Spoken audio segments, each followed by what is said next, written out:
Salve, salve galera, eis-me aqui mais uma vez. Pessoal, eu vou falar sobre um assunto que eu já falei algumas vezes. Muitas pessoas têm dificuldade de entendimento. Saber o que é uma desintoxicação, saber o que é uma quebra de jejum. A desintoxicação, a quebra de jejum, elas andam de mão dadas. Uma depende da outra. Uma necessita da outra para uma reconstrução, para uma reprogramação de células. Eu falo que emagrecer é uma arte, né? Porque depois que você aprende, você não engorda mais, a não ser que você queira engordar. Porém, você tem que fazer com que seu corpo trabalhe para você. Não é todo o esforço seu. No começo, sim, o esforço, a dificuldade, a abstinência de algumas coisas será minha e sua. Nós temos que passar por uma dificuldade para fazer o corpo entender que quem manda somos nós e não as nossas vontades. Então nós temos que ter controle emocional do nosso corpo. No começo é um pouco difícil, tenho que admitir, porém depois fica muito fácil. Então vamos lá. Primeiramente eu vou falar sobre o que seria uma desintoxicação. O nome já diz tudo, né? Quando a pessoa está acima do peso, ela está intoxicada, ela está com pequenas lesões, ela está com células gordas, células doentes, células cansadas. Cara, essas células, elas não morrem, elas ficam aí te atrapalhando, elas ficam aí te aborrecendo, te deixando cansado. É a milícia do mal que está dentro de você, cara. Então, o que você teria que fazer para eliminar essas células? É aí que vem o X da questão, né? São as coisas mais difíceis, as quais, cara, vai trazer bastante prazer depois. Porque depois você vai ter domínio de todas as coisas, domínio do seu corpo, das suas vontades. Então, anatomicamente, o que seria o corpo trabalhar para nós? Você teria que fazer com que o corpo se alimentasse da própria gordura.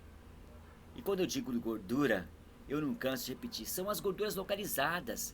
Essas gorduras que estão aqui no abdômen, que estão debaixo do braço, sei lá onde, nas costas, elas têm que se tornar combustível para o corpo, elas têm que se tornar energia para o corpo.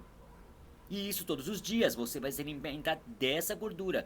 Só que para esse processo acontecer, você tem que se libertar dos carboidratos, pelo menos por um determinado tempo, até que essas células, imagine que seu corpo é uma máquina, existem uns operários que eles se alimentam dos carboidratos. E o carboidrato é prazeroso para ele. É por isso que você quer tanto carboidrato e açúcar, porque é prazeroso. E digamos que você vai tirar esse prazer deles. É que nem quando tem uma mudança com a gente mesmo. Quando você é remanejado de um trabalho, quando você é mandado embora, quando você tem que mudar de um determinado lugar. Existe uma resistência, mas você fala, mano, não tem um pinote, eu tenho que fazer isso. Então, praticamente você é obrigado. Então nós vamos obrigar as células. Aí que o processo fica legal. Porque muita gente desiste de um emagrecimento, uma dieta, por quê? Porque não vê resultado. E sem resultado não desperta a dopamina, não desperta a vontade de você permanecer, continuar, perseverar nisso aí, né? Então, tem que gerar. Então, o processo muitas vezes é abandonado. Por quê? Porque não tem estímulo.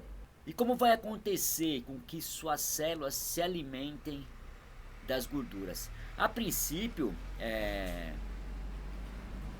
seu corpo, sua mente, suas células, elas sabem mais ou menos o que você vai fazer no decorrer de todo o seu dia. Quanto tempo você vai gastar no banheiro, quanta energia você vai gastar no banheiro, com o banho, com a sua caminhada até o trem, até o metrô, até o ônibus, não importa para onde você vai, se você vai de carro, o quanto você vai respirar, o quanto você vai pensar, a porcentagem você vai gastar nos seus pensamentos, porque a mente consome 20% de toda a energia do nosso corpo. Então, o seu corpo ele já está meio que programado para o seu dia.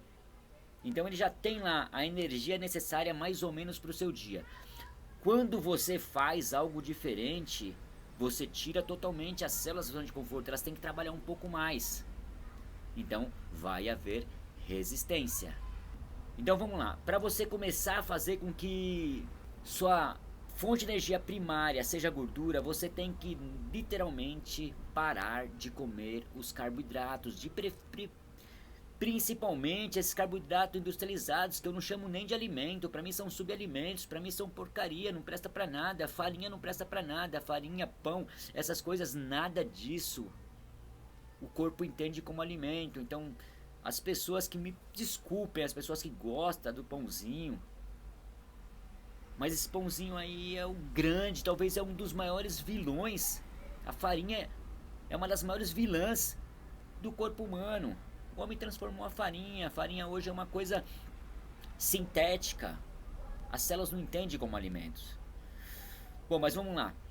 Agora, toda vez que você pela manhã acorda e já toma um café com açúcar, um leite com açúcar, come um pãozinho, cara, o corpo é inteligente, ele é meio cansado também. Ele prefere ficar na inércia, ele prefere ficar na dele, na zona de conforto. Então o que ele vai fazer? Ele vai armazenar gordura. E quando eu digo gordura, são essas localizadas mesmo. Então, digamos que você pare de comer esse pãozinho pela manhã, pare de comer uma porção grande de arroz e feijão na hora do almoço, pare de comer essas farinhas durante o dia. Vai ter uma resistência, que nem eu falei. Muitas pessoas nem têm essa resistência, elas têm muita facilidade, já estão preparadas mentalmente. O que acontece? O corpo é inteligente e ele vai proteger seus órgãos viscerais, vai proteger seu cérebro, seu coração, seus músculos, ele vai proteger. Ele não vai querer se autodestruir. Primeiramente, ele vai destruir, ele vai consumir o que não presta no seu corpo. Por isso que eu digo, muitas pessoas podem ser curadas de um câncer só pelo fato de jejuarem e acreditarem que podem ser curadas. O câncer, o jejum é a melhor ferramenta que existe para essa matéria aqui.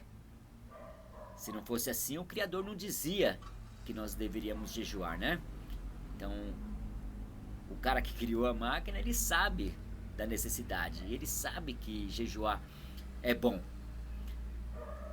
Então, digamos que você tem que ficar determinado número de dias sem consumir carboidratos. Agora vamos falar assim, tem pessoas que conseguem no radicalismo cortar totalmente, mas eu digo que é bem radical. Então, são pessoas que talvez já estejam um pouco mais preparadas.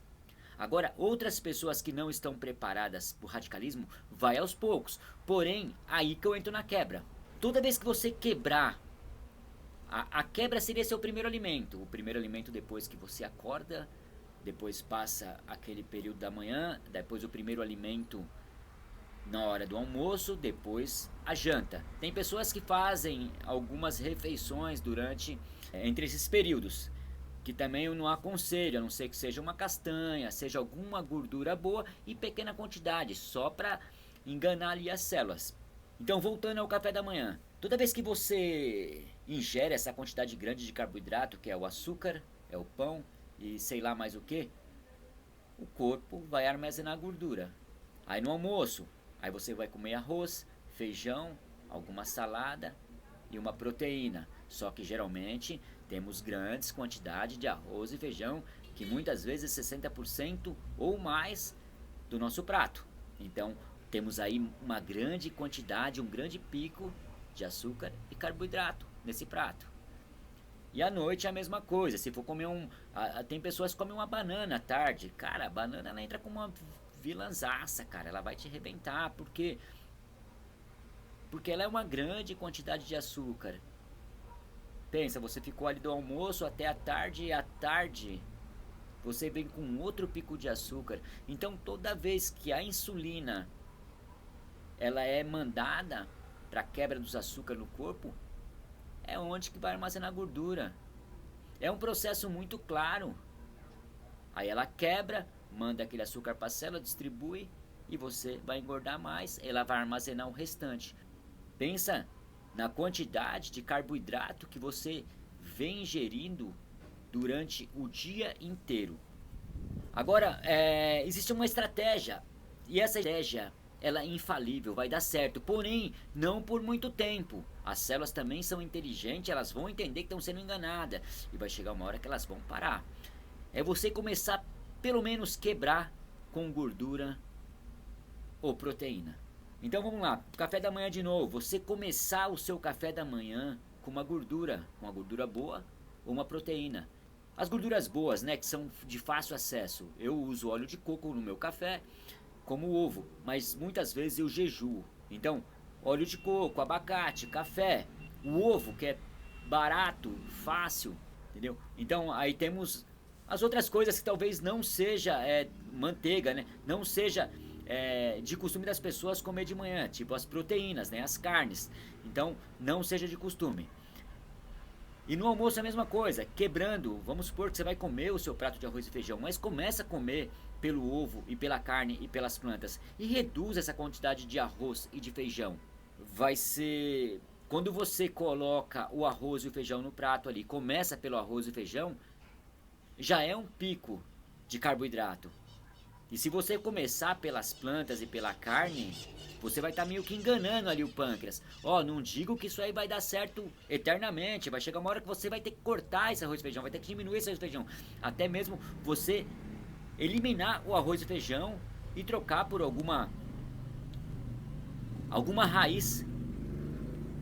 Alguma raiz que seja com um processo mais lento, alguma raiz que seja menos pico de carboidrato quanto o arroz e feijão, que nem eu recomendo a batata doce.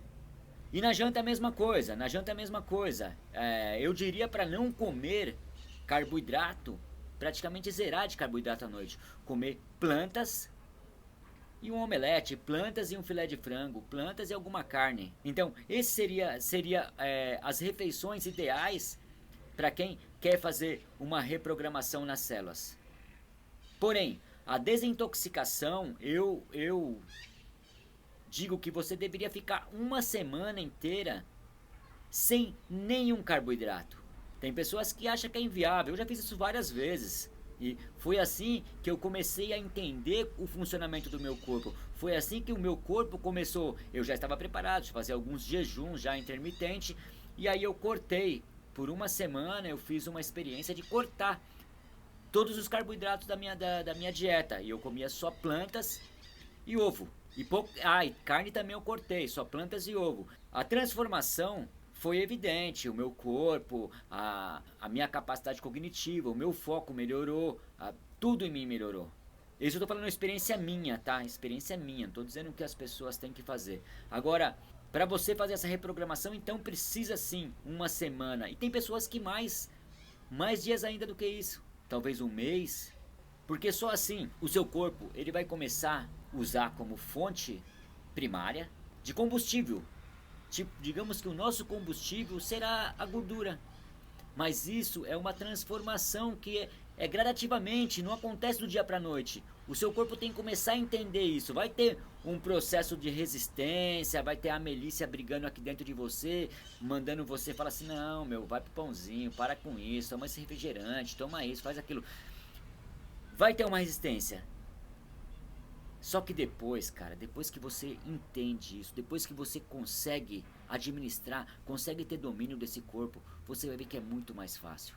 O problema é que as pessoas, elas têm dificuldade. Então vamos lá, né? Para matar essa charada aí, para finalizar esse conteúdo. As quebras. Primeiro alimento, sempre gorduras boas e proteínas e plantas. Nunca se esquecer de tomar bastante água, que faz parte de um processo de desintoxicação. A água é muito importante. Então, isso é a quebra certa. E a desintoxicação é você se livrar de todas as impurezas que estão no seu... Para que isso aconteça, você tem que se libertar de farinha, industrializados, salgadinho, bolacha, bolo, tudo esses derivados da farinha, todo esse transgênico e todos esses produtos, sorvete, tudo Nestlé também tem que eliminar tudo. Porque isso é o que faz com que o nosso corpo fique tóxico. Então, resumindo, açúcar, farinha, os dois vilões têm que ser eliminados. Pelo menos por um breve período, até o seu corpo entender, até você ter controle da nave. Fica a minha dica aí, pessoal.